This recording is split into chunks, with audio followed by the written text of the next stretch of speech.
Hello, good morning, good evening, everybody.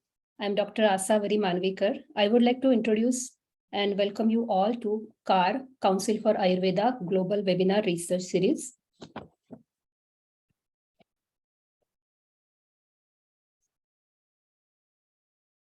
Council for Ayurveda Research is an international non-profit organization based out of USA with its sister chapter in India by the name of Ayurvidya Anusandhan Abhiyan Foundation, AAAF.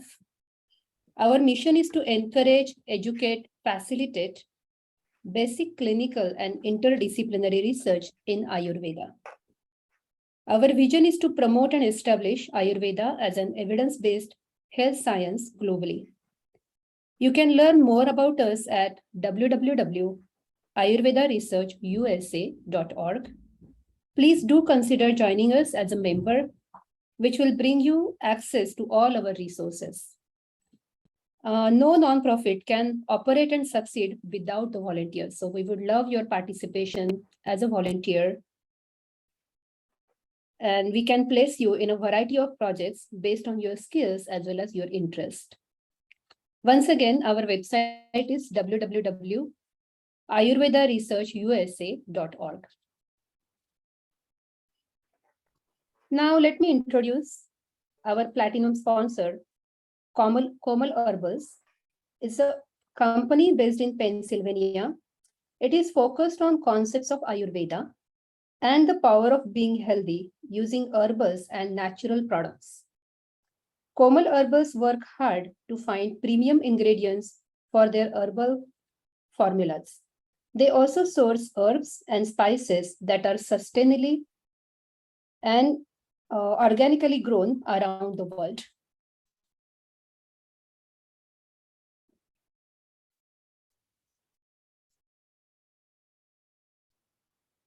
Now let me introduce our eminent speaker today.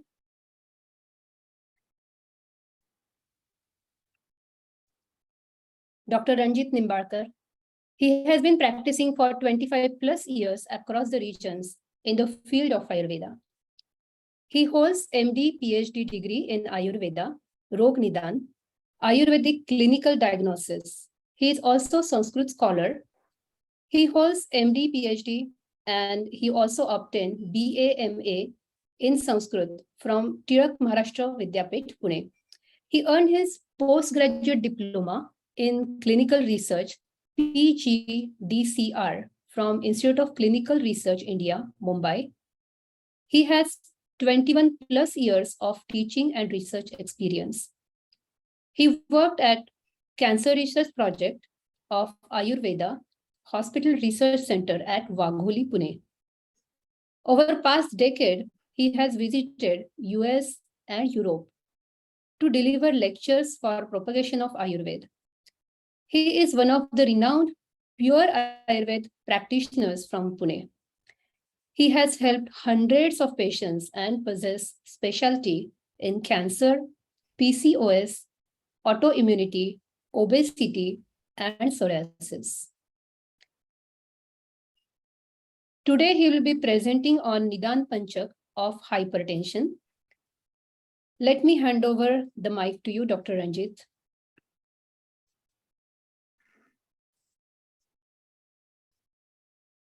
Yes. Good evening to all.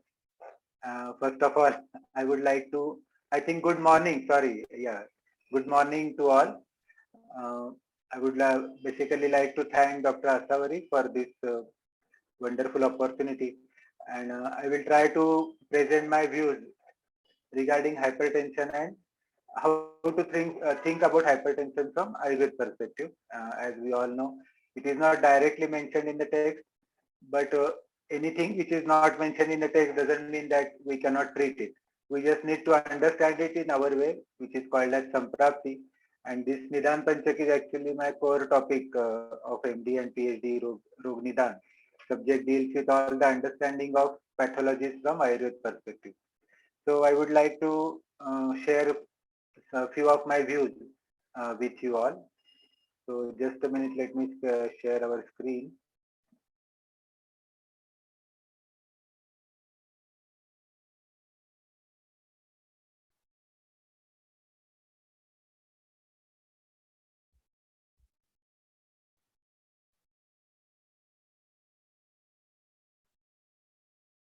So is it visible? Yes. Yes. Okay. Yes. And audible too? Audio quality? Yes, absolutely. It's good. Good. Okay. So before starting, I would like to pay respect to all my gurus, Vaidyaraj Mava Kollatkar sir, then Sir Deshmukh sir, Khandel sir, Oja sir, because of whom some insight regarding Ayurveda could be developed. I am totally aware that it is not 100% or up to the mark, but whatever little things are there, they wouldn't have been possible without their expert guidance. So I am really honored to have their guidance in my life. So hypertension, Nidanpanchak, preventive aspect, and how to treat or how to understand from Ayurveda perspective. Now in this all presentation, we will try to cover a few things in this manner. First of all, we'll have a short survey of historic review of cardiovascular system and blood pressure as well. Then blood pressure, modern perspective, what is blood pressure, how to measure and all those things. Then what is hypertension, which is a disease of blood pressure. Blood pressure is a normal thing, physiological, available in or present in all healthy individuals or alive individuals, we can say. And hypertension is of course a disease of that particular system. And lastly, sorry for the printing mistake, it's hypertension from Ayurveda perspective. So we'll try to go one by one in this regard. So first of all, let us start with historic review, very brief, as most of us might be aware of this thing. The first, uh, this cardiovascular system for the first time is of course Leonardo da Vinci. Actually, he used to make dissections of human bodies and he gathered or generated a lot of information. Of course, this Mruta Shodhan or dissection is also mentioned in Sushruta, but the pictorial form and all these pictures and availability in today's era is, of course, mm, dedicated to Leonardo da Vinci. So he dissected heart also and he found four chambers inside the heart, then arteries, veins, how is their interrelationship. It's during the end of 15th century. Birth year of Leonardo da Vinci is I think 1454 or something like that. So towards the end of 15th century, some basic idea about the heart and the blood circulation, a rough idea we can say, was there to the modern world. So this is the picture. This is of course taken from internet. You can also just go and check the picture, and all these pictures are made by Leonardo da Vinci during the dissections. So slowly developed. So after the end of 15th century, again in 16th century, there was furthermore development. And William Harvey, as most of us know, he is the first person who tried to reveal this cardiovascular system and describe blood circulation for the first time in 16th century. Then this person, this English clergyman Stephen Hale, he is a key person for us because this is the person who measured blood pressure for the first time, maybe in the history of mankind, or we can say reportedly measured blood pressure for the first time in the history of mankind. So it was in 1733. So the journey started in 15th century, and after 300 years, the concept of blood pressure and measuring it could happen. So what he did, he introduced a brass pipe connected with a glass tube in a horse's leg artery, and he just keep that column upside an erect posture, and he could observe that the blood column could reach 8 feet and 3 inches from the heart of the or pressure of the heart of that horse. So he came to the conclusion that this much is the pressure that the heart of the horse is putting on the blood. So there is something called as blood pressure. So in addition, he also measured capacity of left ventricle of heart, then the output of the heart per minute, stroke volume and speed and resistance to the flow and all the vessels. So it's interesting to get some little more information about this Stephen Hale He was also English a botanist as well, at the same time physiologist and also a clergyman. Pioneered quantitative experimentation in plant and animal physiology as well. So not only pressure of the blood, I personally believe he was fond of just measuring the pressure of everything.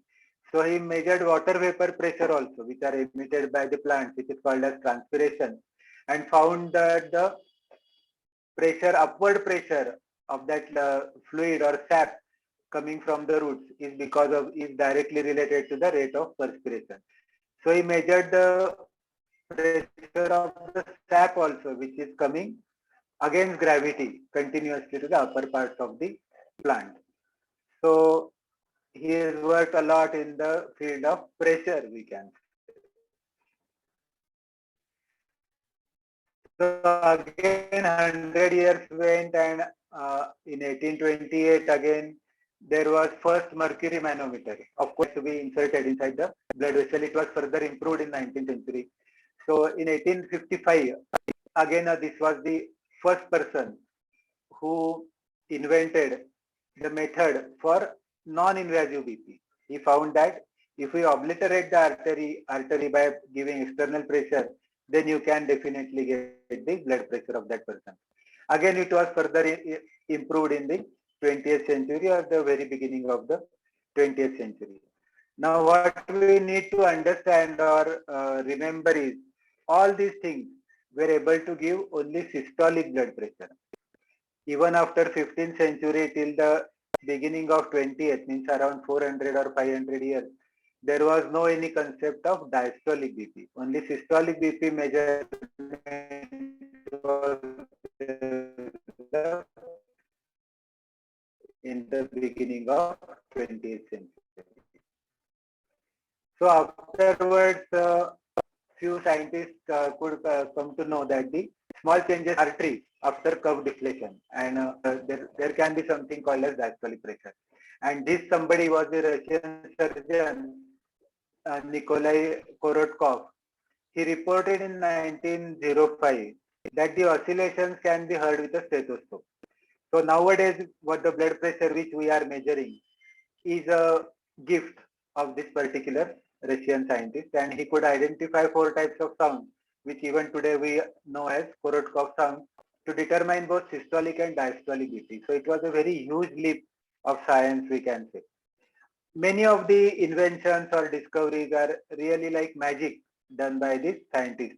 But personally, I like three inventions or discoveries very much. First of all, this blood pressure, the discovery of measurement of blood pressure is one such. Another one is the invention of a bicycle. So some person could imagine that two wheels in a straight line can give you movement. So this was very peculiar, and it needs very different type of brain, I personally believe. And third one is of a railway train. Just to imagine that is a huge vehicle kept on two iron rods can carry a lot of weight with a high speed. Imagining this is very great thing. I don't think even aeroplanes has a great invention, because you can see birds, they are flying. So it is possible that we can get some idea that okay, let's fly like birds. But here in the case of cycle, in case of train, and in case of blood pressure, it's really there is nothing to give you some idea of this concept. So getting this idea, I personally believe, is a very great thing. So let us bow down in all these in front of all these scientists. So they have made our life really very easy. So what are these Korotkov sounds? I already mentioned there are four types of sounds when you go to check the blood pressure. In first phase, you see repetitive, clear tapping type of sounds. If you listen very carefully and minutely, you can really feel that difference. Many times what happens, people try to buy very costly stethoscopes and all those things to get these things, get these readings or understanding. But always we need to remember that the ear behind that stethoscope is the most important thing, and that needs to be developed. The stethoscope can be very ordinary, but still it can give you good observation and inferences. So first phase is repetitive and clear tapping sounds. Afterwards, they get little bit muffled and get murmurous type of sound. Then it becomes loud and slapping type of sound. Lastly, they will become very obliterated and muffled type of sound. And lastly, there is a phase of silence. So after one phase, you don't listen, means you are not able to hear any type of sound. And when the cuff is totally inflated, at that time also you don't get to hear any sounds like that. In some cases, we don't get this phase of silence. In that case, these muffled sounds are considered as a diastolic pressure. So at the very first phase, when the sound starts, where there is a phase of silence starts, that will be considered as 130/80 or 140/80. We are going to that as a normal reading. So after this brief history, let's come to our second compartment of our lecture, is blood pressure modern perspective. So we have already seen that there is a systolic and a diastolic blood pressure. Now what happens is we can easily imagine systolic blood pressure. So systolic blood pressure is the maximum pressure of the blood created during systole, which is very obvious thing. The heart compresses and blood is blown out, and that is a systolic blood pressure. We can understand. But what is a diastolic blood pressure? Now heart is relaxing, so it is a question of pressure there.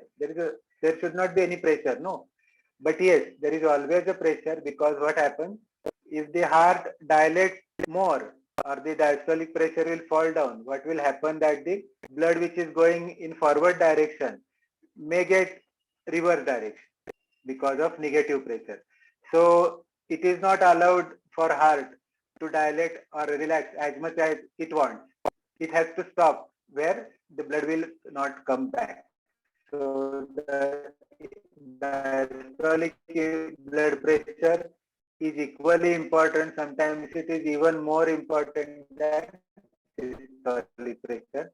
And as we know, for 400 years around, so again we can know that what is the great contribution of Korotkov, who discovered the diastolic blood pressure as well. What are the common errors and mistakes we are will do it very fast? It's a flawed overestimation. Most commonly is a white coat hypertension. Whenever a doctor is going to check blood pressure of any individual, there is some stress at the background of that patient, and because of that stress also, blood pressure value can be little more, which is called as white coat. White coat is a doctor, uses a white apron, so white coat hypertension. Or underestimation of the hypertension. Sometimes there is a masked hypertension. At the time of measuring, there may not be any hypertension, but the patient can be hypertensive. That is also possible. Then ignorance of the variability, especially in older age. So these patients are not very much keen towards checking their blood pressure regularly. So if there can be a misguided thing, and patient may have to suffer. And there are few concepts called as orthostatic hypotension, in which lying down or supine blood pressure is normal. But as soon as the patient sits or stands, then there is a hypotension because of some sympathetic and parasympathetic issues. So if you check blood pressure in a sitting posture, you may get hypotension, but in a supine posture, you may get normal. So in that condition, you have to check blood pressure in both the postures. So that is also we need to remember. Now, what is the relation between blood pressure and blood vessels? It's a direct relationship actually. There are few vascular anomalies which lead to a lot of diseases. Actually, vascular pathology is the biggest cause, we can say, for morbidity and mortality than any other category of human disease. So, or stenosis or complete obstruction. The blood vessel can be narrowed down or completely closed. Or another anomaly is weakening, which will lead to dilatation or rupture. Now, today is our not topic, weakening or dilatation or rupture, which is a aortic aneurysm. You might have heard about it, but we will be going to talk about more of this narrowing, stenosis or complete obstruction of the blood vessel. So physiologically, again, there are four types of arteries. One is the large arteries, mainly aorta and its branches. So they are most elastic. Why? Because they are very close to heart and all the blood with fullest force is coming to them. So they need to be very elastic. As the bolus of the blood comes, they have to dilate and the blood goes ahead. Then again they have to come to normal just to catch the next bolus of the blood. So it is very elastic, these large arteries. Then medium size arteries or muscular arteries are like coronary arteries or inner arteries, which are supplying to the vital organs. They are more muscular and they can withstand any type of pressure as such. Then small arteries or arterioles which are throughout the body.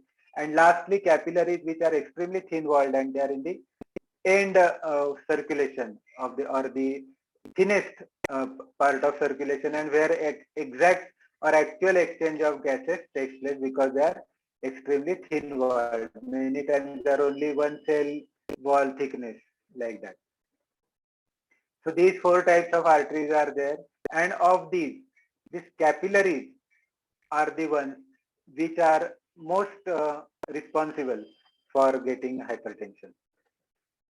So third compartment will be, now we have talked little bit about blood pressure. Now let's move on to hypertension, what modern medicine thinks about it or has information about it. So what are the determinants of blood pressure? Which are the factors they will determine the blood pressure? So blood pressure is a combined effect of cardiac output, which is we call as CO, and peripheral resistance. So what is cardiac output again? As the name suggests, is a quantity of blood that is coming out from the heart. So it is a multiplication of stroke volume. What is a stroke volume? At one systole, when the heart contracts, how much blood is going to the arteries, surrounding arteries. So it is around left ventricle is around 100 to 110 ml, out of which 75 ml blood is going out at the time of one stroke. So it is around ejection fraction is 60%. Rate is around 72. So or 5.5 liters per minute. This is another condition in which vascular tone of arterioles is under neurogenic and hormonal influence. So if the peripheral vessels narrow down, then resistance will be obviously more and blood pressure will increase. And if peripheral resistance is less, means arteries are dilated, then what will happen? Pressure will go down. That's a simple common sense thing. There is no rocket science behind it. And all these things are fine-tuned by tissue pH and tissue hypoxia. And this is the reason which we had previously said that here.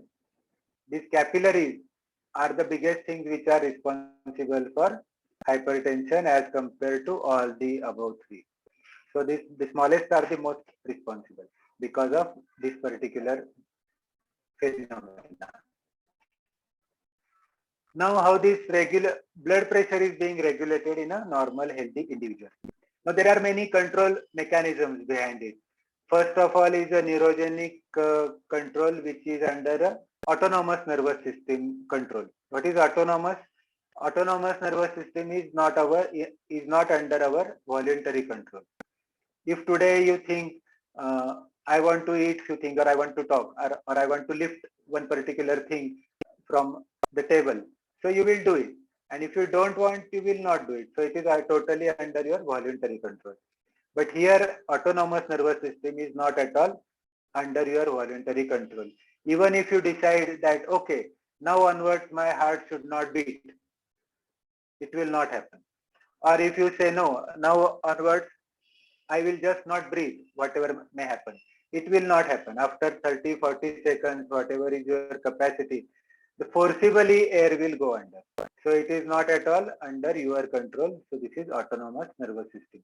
Again, there are two parts, sympathetic and parasympathetic, of which sympathetic stimulation will markedly increase the pumping and heart rate, and parasympathetic is exactly opposite way. This is again under control of baroreceptor reflex. So there are some there are some specialized receptors at the carotid artery, where they are like fingers, like this, inside the arterial wall. So there is the distance between the fingers is determined. So if pressure increases, then what will happen? The artery will dilate. And if artery dilates, then the distance between this baroreceptor will increase. Now this distance is increasing. Previously it was like this. Now it is increased. So once it increases, immediately this nervous system will get the information that pressure is increased. And immediately the negative feedback mechanism will come into action and to lower the increased blood pressure. So it is quick but short-lived. And there is one more risk, that resetting of baroreceptor. What is it? If this baroreceptor suddenly their distance increases, they will come into action immediately. But if this procedure of increasing the blood pressure occurs very slowly, so today like this, then this, after 4 months, 5 months, if it is increasing slowly, then this distance will be considered as normal by the nervous system.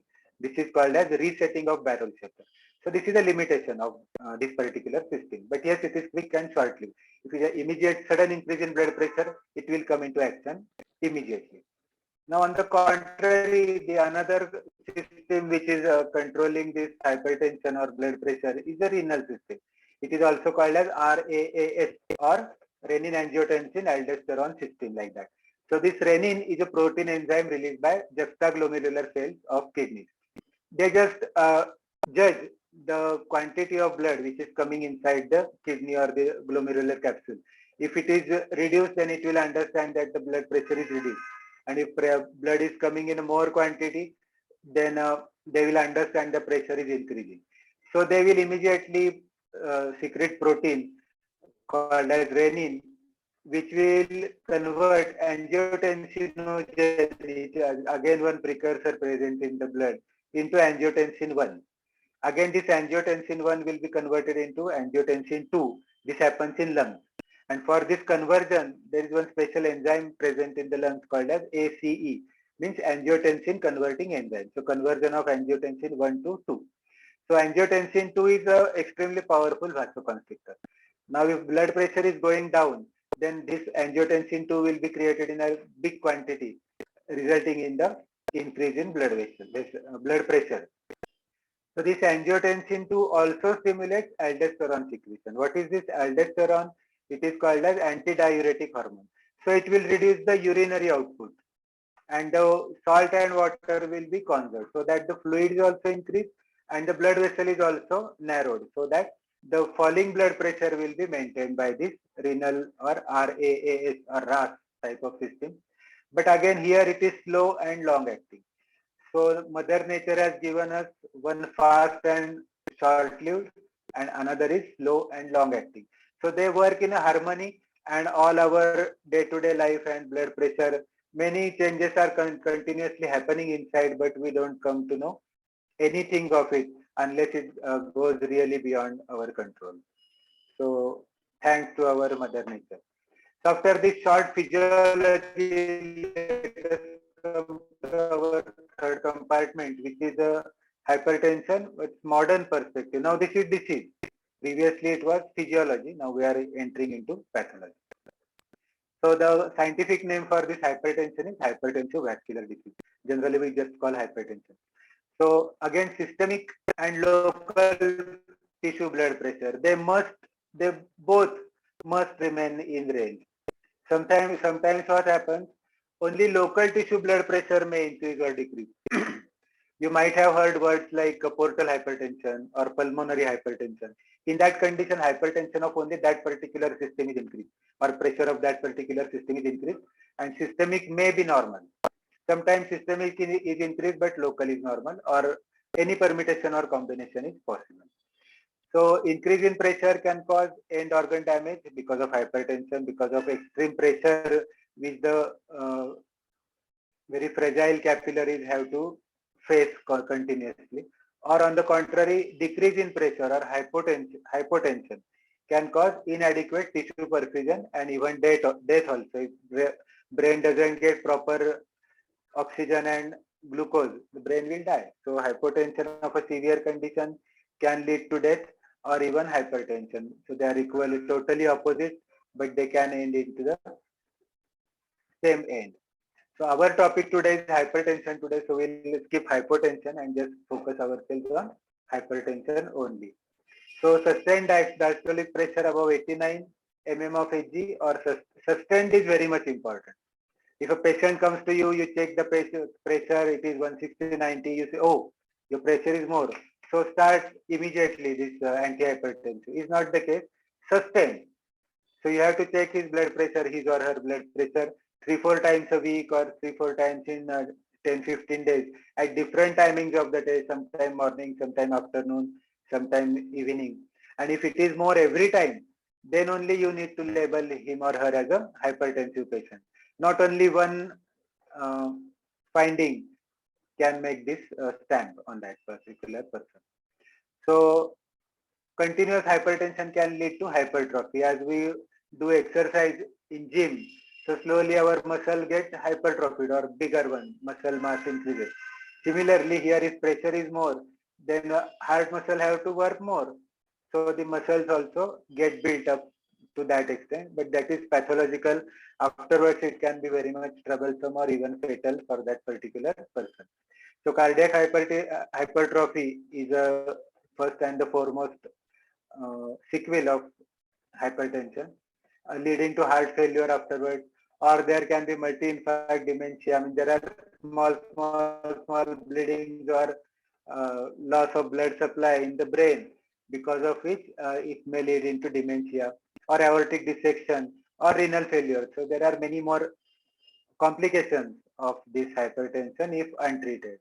Malignant hypertension is seen in around 5% of the cases, in which there is rapid increase in pressure, and many times even patient can lead to death immediately also. So it is very fatal type of thing if not treated properly or not diagnosed properly, if we are medical or paramedical practitioners. So what are the causes of this particular thing? We need to know a little bit about it. So there are again two types. First is a primary or essential hypertension, which is idiopathic.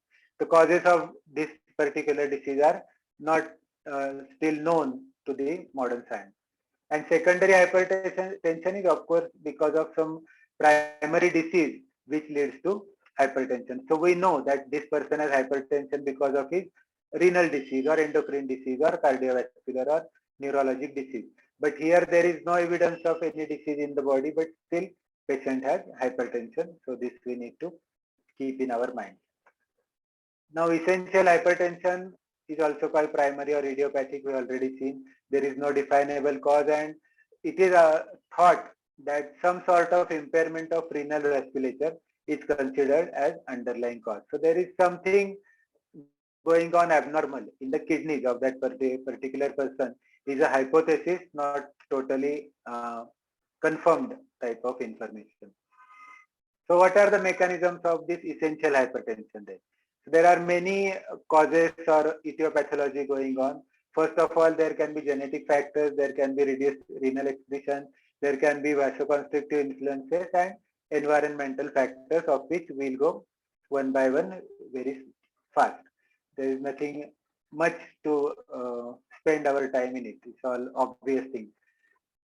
So there is a strong hereditary tendency in essential hypertension patients. If some first degree or second degree relatives, if they have hypertension, then there is a much more risk of to that particular individual to get hypertension in his life, his or her life. Then reduced renal excretion, as we have seen, RAAS. If the excretion is less, then what will happen? Fluid inside the blood will increase, and it will lead to hypertension. Also because of this angiotensin 2, there can be vasoconstriction, and that will also add into the hypertension type of disease. Again, why this happens is not clearly known. Then there are some vasoconstrictive influences in which total peripheral resistance is the key factor. If it increases by 40 to 60%, then the same amount of arterial pressure will be increased. Now we have talked little bit about peripheral resistance. What is it? When the blood is pumped by the heart and blood is moving through the blood vessel or arteries to be more precise. What will happen? The wall of the arteries will exert some pressure on that flowing blood. So heart has to pump the blood so that it overcomes that resistance of those arteries. Now if the artery has become, normally what happens, arteries are musculature and elastic. So when blood comes, they will dilate. When blood goes forward, they will again come back to normal. So they will withstand the pressure. Now if the artery is hard and it is not able to dilate properly, then what will happen? The bolus of the blood is coming, but the artery doesn't dilate. So there is resistance. So heart has to put more pressure so that the blood overcomes that increased peripheral resistance, and it will lead to hypertension. So vasoconstrictive influences, the blood vessel can be hard due to arteriosclerosis, or it can be constricted due to endocrinal influences. Anything is possible. So this is the third cause or the third mechanism of hypertension. And lastly, environmental, as we all know, salt is a big culprit. Salt means sodium is a culprit actually. But again, not all the hypertensive patients are salt sensitive. Only 60% of the cases are salt sensitive, and remaining 40, even they take less salt, but still they can get hypertension. That again we need to understand. But yes, of course, uh, we will tell all our patients to consume as less salt as possible. And what is a normal quantity of salt to be taken per day? It's around 3 to 5 grams of salt for a healthy individual of say 70 to 80 kilograms. So it comes to around 90 to 100 grams per month should be the optimum use of salt in your all diet. So if you are a family of 5 people, then half kg salt should be enough for you for 1 month. You can check yourself how much salt you are needing on your own. So obesity again leading to dyslipidemia and insulin resistance will add to risk of hypertension. Occupation, we all know, sedentary job or stress related job, shift duties, all will lead to or increase the risk of getting hypertension. Alcohol, obviously, it will lead to peripheral resistance. Same with tobacco.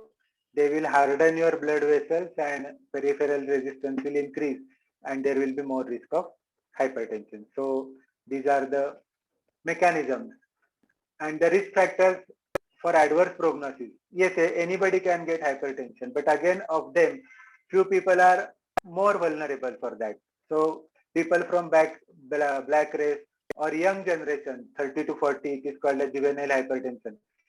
Very much risky. Male gender, again, males are more at risk because of testosterone. Testosterone makes their blood vessels hard. Because of that, peripheral resistance, and again the same mechanism. Women after menopause, they also become equally vulnerable. But menstruating women or in a reproductive lifespan, they are little bit protected from this hypertension. Diastolic pressure, if it is more than 115 persistent, then it's a big risk factor. If diabetes is there as a comorbidity, again, if these two come together, one and one, they make 11, not 2. So very risky. Dyslipidemia, of course, it will increase the atherosclerosis and peripheral resistance, again the same mechanism. Obesity, same. Then excess tobacco and alcohol, we have already discussed. And the end organ damage. If there is some end organ damage like heart, eyes, central nervous system or renal because of hypertension, then there is a really very big miserable condition for that particular patient. So all these risk factors we need to keep in our minds. If the patient, we are checking the patient especially suffering from hypertension. Now, after all this information, primary information, let's come to our part, which is the last part of this presentation, Ayurveda perspective. Now, all this information, this was all information from modern medicine, that what is hypertension and what to do and what not, all these things. But how we are going to understand from our perspective. Now, our Sushruta says, प्रत्यक्षतो हि अदृष्टम शास्त्रदृष्टं च यद् भवेत् समासतस्तु दुभयो भूयो ज्ञान विवर्धनम. Means you have to see what is pratyaksha, what you are able to see or observe directly. Then see shastra drushtanta yad bhave. what your science is telling you or your Shastra, Ayurveda is telling you, and try to combine, try to fuse. Samasatastha dubhayo, bhuyo jnana vivardhanam, and make your ideas and your knowledge you can increase and utilize in your patient. So for any disease, we need to know the samprapti of any disease, and whether it is new or mentioned in Ayurveda. So Nidanam Purva Rupani Rupani Pashayas Tatha, we know Nidanpanchak. Saite Vyasta Pancha Vyasta Samastascha Vyadhi Bodhaka. So all these five together or individually, they will give you good knowledge about the disease. So Hetu or etiological risk factors we have already seen. Purva Rupa prodromal symptoms we are going to see. Rupa or symptoms we are going to see. Upashaya Anupashaya, which is aggravating and relieving factors, that also we are going to see. And lastly, Samprapti.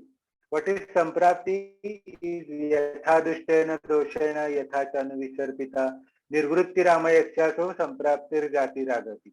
Means how these doshas are getting vitiated, how they are vitiating the doshas, and how this samprapti of this particular hypertension is getting built up inside the body. We need to understand so that we can arrange or plan our medicine treatment accordingly. So validation of risk factors and finding out association between this risk factor and symptom is very much important, along with assembling of basic samprapti. Now, what is the concept behind all this presentation? The pathological process observed by modern medicine now, we have seen the stroke volume because of different pathological factors. So heart has to pump more. This is what we have understood from all this presentation. And from our perspective, it is attributable to Vyanavayu, which is Vyanorudhistita Krishna Dehachari Mahajava. So some sort of Vyana Vikruti we have to keep in our mind. Then increase in peripheral resistance we have seen, again a result of different pathological process, but again they are going to the peripheral resistance. Many examples we have seen previously. In that particular condition, we have to think of Shira, Dhamani and Srotas more along with Hridaya. So Hridaya for increased myocardial contractility and peripheral resistance, Shira, Dhamani, Srotas. So we have to understand some type of abnormality in these two organs. Now what are the questions in front of our eyes? So can we find any risk factor for essential hypertension from Ayurvedic perspective? Modern medicine says it is idiopathic. There is no causative factor, we know. But from Ayurvedic perspective, can we find some such factor? Or can there be any association between risk factor and presenting symptom of the disease? That also we need to find. And whether samprapti of this disease could be established from Ayurvedic perspective. These are the basic questions in front of our eyes. So while mapping the samprapti, we can see these doshas, vata, pitta, kapha, obviously. So again, we don't know only the names, but we need the gunas as well. By which guna, which dosha is getting vitiated. So vata is mainly getting vitiated by chalaguna. As we know, this doshanam samavetanam vikalpo amshamsha kalpana. So this amshamsha kalpana samprapti teaches us to see the dosha or guna also. So vata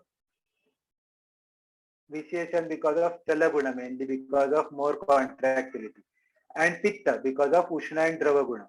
We have seen that the fluid overload is a cause of hypertension, so drava guna, and ushna again because of this hardening of the blood vessel, shiranam to mrudupakas nayunancha tatakhara. So this ushna guna results into hardening of the blood vessel. So vata pitta dominant doshas, vata due to chalaguna and pitta due to ushna and drava guna. Dusha, Rakta, Meda, Oja and Adhis, which show similarity with the samprapti of or pathophysiology of hypertension, which we have tried to understand. This we'll discuss in coming 5 to 10 minutes and then we can stop. So again, we have seen systolic and diastolic hypertension are two different things. We need to understand that. So our samprapti should also be different for systolic hypertension and diastolic hypertension as well. So in systolic hypertension, vata, especially Vyanavaya, needs to be considered because of increased stroke volume, while Hriday has to pump more and more. And in case of Pitta, we have to think of Sadhat Pitta more because of emotional factors. They are their stress or lot of grief type of thing, or manobighat, like psychological trauma, like a sort of thing. Then Rasarakta Dushya we need to consider because of hypervolemia is occurring in that particular case. Then Oja we have to think of for psychological angle. What happens? Oja is like a bridge between physical and emotional or mental body, we can say. Ojak Siyat Kopakshut Dhyana Shoka Shramadivi. All these causes are psychological. And Ojo Vruddhav Hi Dehasya Tushti Pushti Balodaya. All these symptoms are physical. So it's a bridge between physic and psych. So Oja we always need to consider to some extent. And Rasavasrotas especially because it's the root of Hruday is a moolam of Rasavasrotas and Dashacha Dhamanya. So in systolic hypertension, we need to think of all these factors. And now in diastolic hypertension, the scenario is little bit different. Now what happens, Vata, we have to of course think, but increase peripheral resistance. So here instead of Chalaguna, we need to think of more Ruksha and Kharaguna of Vata. In case of diastolic. In systolic there is Chalaguna, but in diastolic there is, we already mentioned, Chiranam to Mrudupaka, Khara. So Pitta, Ushnatva of Pitta has to be thought of more along with Dravatva. Rasarakta again increased viscosity of blood. Here it was hypervolemia, increased quantity, Dravaguna. But here it is increased viscosity. So Pichilatva of this Rasarakta is increased. So we have to plan our treatment accordingly. Medicines can change. Then we have to think of Raktameda, which is additional thing which was not there in a systolic hypertension because of peripheral resistance, atherosclerosis type of thing. Oja of course is there, and Rasava, here Hruday was more important of Rasava Srotas, but here Dashacha Damanya are more important because it is more related to blood vessels. So there are few other diseases which we have Samprapti similar to hypertension. First of all is Rudroga, we know, Dushetva, Rasam Dosha, Viguna, Rudayam Gata, and all these things. So always Rudroga Samprapti has to be kept in mind while treating or assessing a hypertension patient. Then Rakta Pitta, we have talked about hypervolemia. Now here it is seen that Temithastulya Rupatvam Agamya Vyapnatastanam. So Rakta and Pitta come together and there is hypervolemia, quantity of blood will or quantity of Rakta Dhatu increases. So Rakta Pitta we have to think of. Then Shotha or Pandu we have to think of, which is a Pitta Pradhan Samprapti again, and a Dhamanirdacha Samprapti you can see, Vyapnuvatsa Kalam Tanum. So Pandu also we have to keep in our mind, Sleshmatva Raktamamsani Pradushantara Machadu. All these dushas we are keeping in our mind while treating hypertension. Then is Shotha. Again, Nitva Ruddhagatis Terhi Kuryatvam Mausa Samshrayam Dushtan Bahischiraha. So Shotha Samprapti also we have to keep in our mind. And keep in our minds means the medicines which are explained in these type of diseases, we have to choose very meticulously to treat or use in a hypertension patient as per the need and clinical presentation of that particular patient. So Rudroga and Pandu Samprapti to be considered more for a systolic hypertension where stroke volume is a concern. And Rakta Pitta, Pandu and Shotha Samprapti need to be considered more as a diastolic hypertension where peripheral resistance as well as hypervolemia are the principal points of concern. So accordingly, systolic and diastolic hypertension from Ayurveda perspective, we can think in a different way. We should think in a different manner.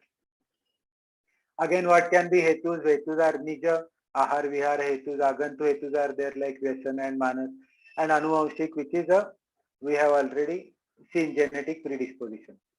Now, ahara hetus again, we know the gunas. So, chala guna of vata, ruksha guna of vata, ushna or drava guna of pitta. Whatever diet is vitiating these gunas can be considered as a hetu for hypertension. Then Rasarakta Oja Dushtikaraka Ahara. Rasa we know Guru Shitamati Snigdamati Matram Samasnatam. Then Rasavayani Dushyanti Chintanan Chati Chintanan. All these causes are we know today are causes of hypertension. Similarly, Raktava Srotas, Vidahinyanna Panani, Snigdoshnani, Dravani. Again, all these factors are the hetus for hypertension, we all know. Oja, similarly, in Madatte, he mentions Tikshnoshna Ruksha Sukshmamlam Vyavaya Shukaram Labhu Vikasi Vishadam Madhyam Ojasosma Viparya. So Madhya type of thing which are Ojo Dushtikarak are also Ahara Hetus from Ayurveda perspective. Now Vihara Hetus like lifestyle related things, then vitiating against Chalaguna of Vata, especially now Vyana Vayu we have to think of in systolic hypertension. Ashtang Hruday is mentioning hetus of different five vayus also. So for Vyana Vayu also he has mentioned different hetus. Vyanoti Gamana Dhyana Krida Vishama Cheshtite Virodhi Ruksha Viharsha Vishada Deshta Dushita. If you can see, all those hetus can be attributed as a hetus of hypertension. So all we have to consider. Rasarakta Oja we have seen Vihara Chintanan Chati Chintanat and Bhajatan Chatapanalo type of Vihar or Ojakshiyata Kopaksha Dhyana Shokashramadhi type of Vihar. Then the Savasrota Dushti Vihar we have seen Ahara Vidhi Visheshayatana Vega Dharan Avyayam. So there are many types of Vihar hetus. Vyasana, we have talked a lot about it. Dushi Visha, we know.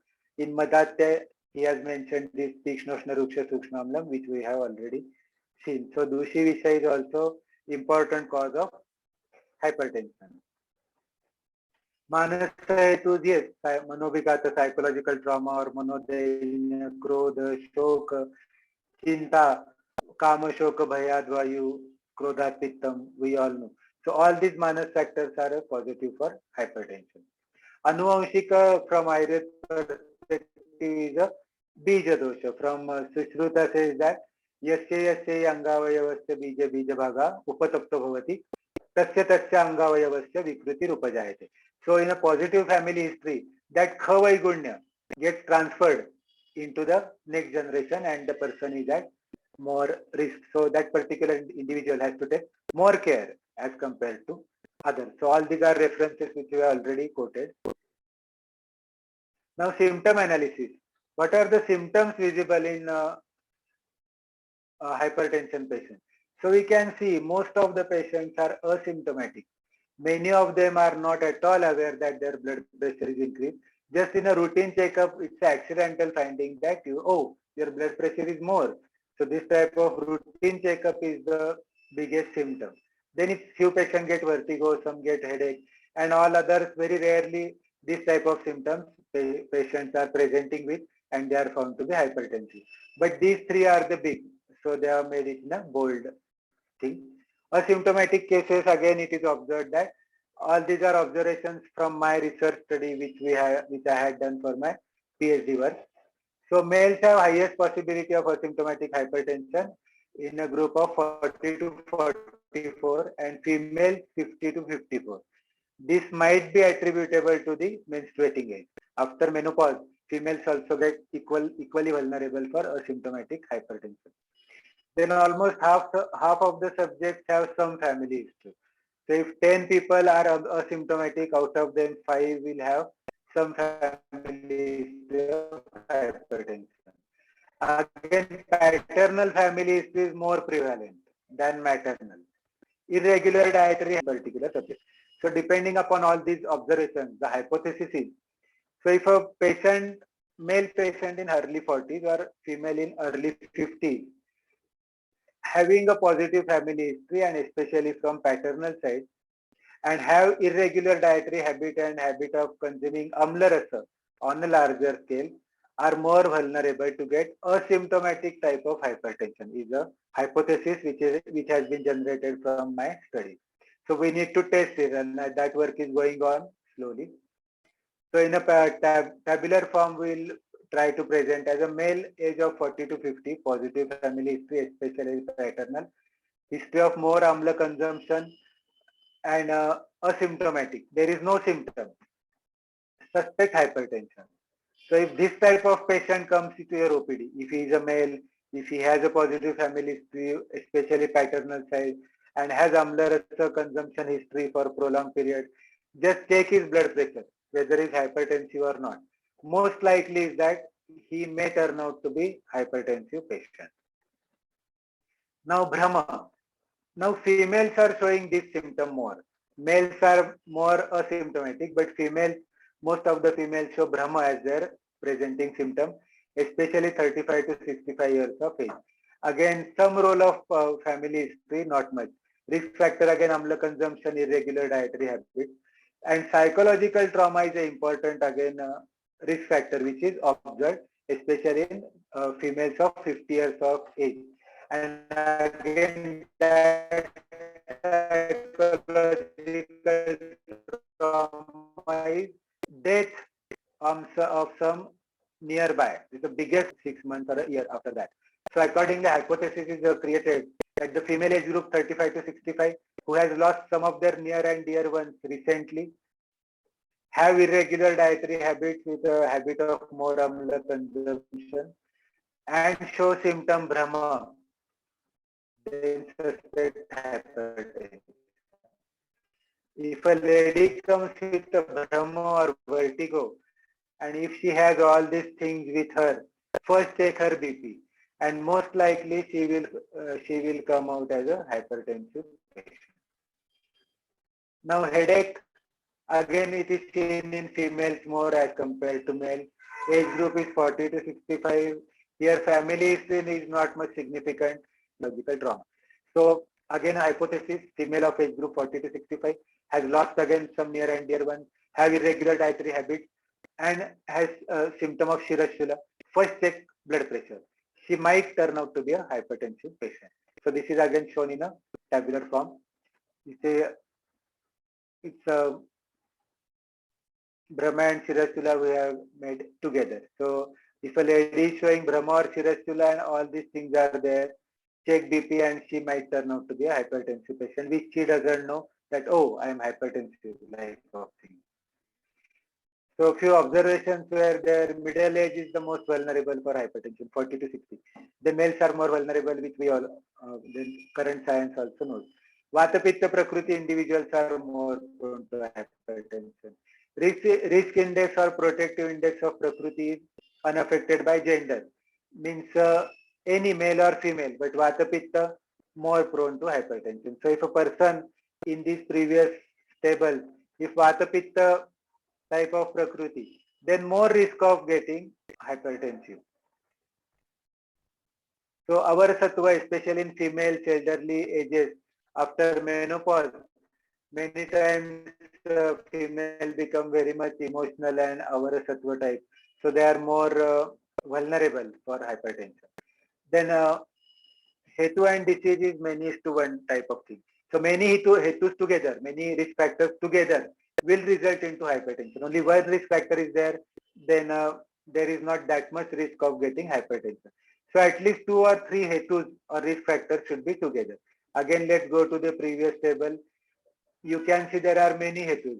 Psychological trauma is there, amla lavan is there, and showing Brahma and irregular diet. So 3-4 risk factors are together. Then only there is a more risk of hypertension. So eko heturanekasya tatha ekasya ekaiva vyadarekasya chaneko bahunam bhavatata. Here many hetus will lead to one disease or hypertension. From hetu perspective, vata pitta are principal doshas we know. So those hetus are risk factors. Symptom perspective, rasa rakta dhatus and pranava srotas are the principal doshas. So males and females are equal incidence of asymptomatic. Males are little bit early. Females have more Brahma or vertigo and headache. Ruksha Chalaguna, Ushna Tikshna Drava are more vitiated sort of thing. So high risk group of hypertension from Ayurvedic perspective, we are able to define. So we know whatever I had described are nothing but high risk groups of hypertension. So special screening of such subjects and suggesting protective measures to them can reduce incidence of hypertension. This is also important thing. So now let us skip this part treatment protocol as we need to know more about the pathological part. So these are few herbs that can be used along with modern medical treatment. We should never stop those antihypertensive treatment and start our treatment. That treatment is mandatory as on today, as we are not sure that only Ayurved medicine will be proved, then only there is point in using only Ayurved. But as on today, our treatment will be adjuvant or supporting therapy to the existing modern medicine.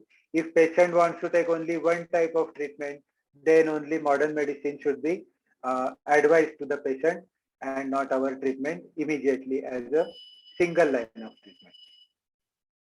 Prevention, all those things now we know this more a common sense and there is no rocket science in that. So let us just keep it. And these are the references from which all this information has been gathered.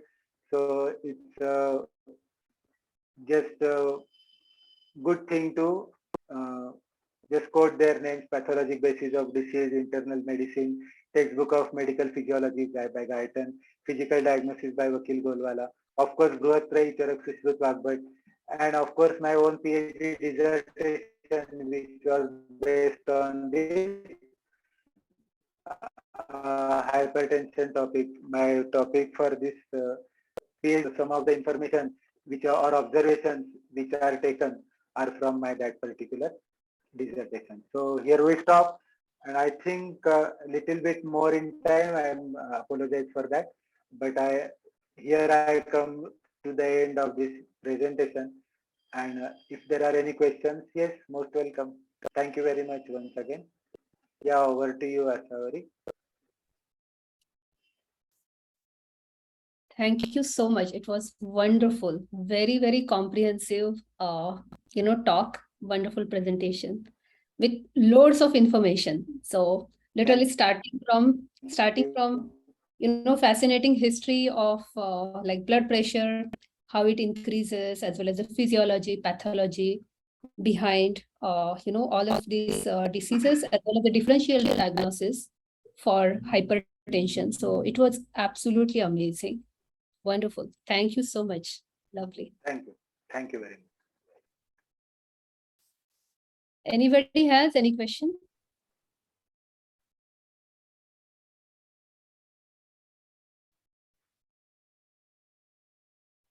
Okay. Ranjit, I'm wondering about the role of kapha and ama. Because that it has stand quality. So basically, it can create resistance. So did you find any role in terms of the hetu? In some cases, not everywhere, it can add to the pathology or it can add to the samprapti and making that disease even more worse. But as a samanya samprapti, if we talk about, then every time it may not be of that means what you can say, that a big role in each and every samprapti could not be found. In some particular cases, yes, there is amo or kapha type of thing is there. Sometimes we have to think in case of atherosclerosis. But from hetu perspective, means kapha dominant hetus are more like that. It was not observed to that extent. In some particular cases, yes, definitely. So we always have samanya samprapti and vishesh samprapti. Whatever we talked just now was a samanya samprapti. Again, in that particular patient, there are some different additional and some more things are going to be there in that particular patient. So we have to map that samprapti accordingly. So this was just a basic guideline. Again, there is a inverted commas that or disclaimer. I do not at all claim that this is a final word. These are only my observations these are only my inferences based on my observation. Maybe 10 years down the line, some different observations may emerge and there can be some changes in this presentation. So I would not say that you have to accept it all as it is, but just take it as a guideline. Whatever things you feel, oh, there is some point in that, then take it and think over more. If you think, no, this is irrelevant, you can just keep it. No problem in that. So this is a big disclaimer actually. No, it was wonderful. It was a great, guideline, and it was very comprehensive, especially to understand regarding the pathology. And it was interesting to see, the role of also amla, amla rasa, because typically like lavan or salt, everybody, knows about it. But it is also Yes, important to look at the sour taste. If anybody is eating more sour foods, there is a possibility of hypertension, or it can be one of yes. the issues. Yeah, that was interesting finding. Yeah, lovely. Actually, how this was done means this research project was planned. There are around 350 patients in a control group who didn't have any hypertension, and 350 patients or 350 plus in a study group, they were with hypertension. And all the hetus which are mentioned in text for any disease, it may be for Amavata, it may be for Pandu, whatever hetu has been mentioned. So Snigdam Bhuktavato Yannam Vyayamam Kurvatastada is a hetu for Amavata.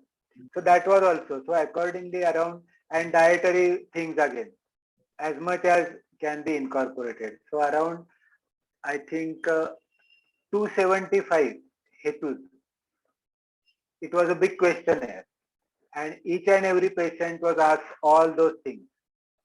And afterwards, it was a case control study type of thing. There was a 2 by 2 study, we call it. So accordingly, all those 275 hetus were kept side by side. And accordingly, from all that, 8 or 9 hetus or the risk factors turned out to be what we can say statistically significant. Of which this Vishamasan was there, then Amla Rasa Sevan was there, like that. And luckily or surprisingly, smoking was not there, but tobacco chewing was there.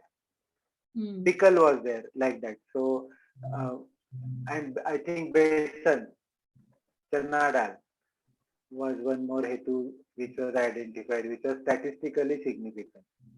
Manobhikat was there, like that. 8 or 9 came out to be statistically significant out of 275. So this work was going on for around 5.5 years. Wow. Wow, that's wonderful. Awesome project. Great study. Absolutely lovely. But still, of course, there are few things again afterwards we think that, oh, this could also have been added, or that always happens for, but that is for the next. Now all this, my work was a dissertation. Now there is a big difference between dissertation and thesis.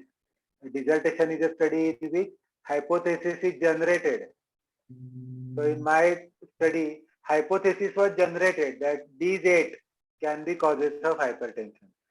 Now somebody has to take those hypotheses and work on them with a different model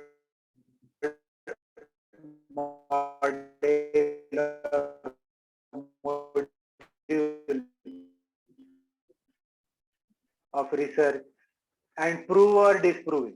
Of research where you test the project, where you create a hypothesis, is called a dissertation. So my PhD work was under a category of dissertation. So this is not a final word. This is only a possibility that these 8 or 9 things can be a causative for hypertension. So next work by me or someone else may take one of it and work on that to prove or disprove. Nothing. The case control studies are the most what we can say reliable source of creating this type of data.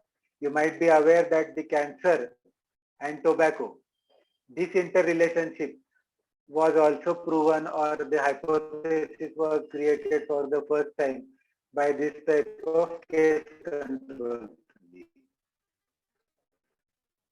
So we call it as a CCS, case control study, is the great any of the disease. So that's it. Got it. Wonderful. Thank you so much for shedding light on that. That's great. Thank you. Anybody has any question for Dr. Ranjit? Dr. Ranjit, I joined late. This is Sunil. Let me turn my. Okay. But I heard you when I joined. I heard you say something about better taste.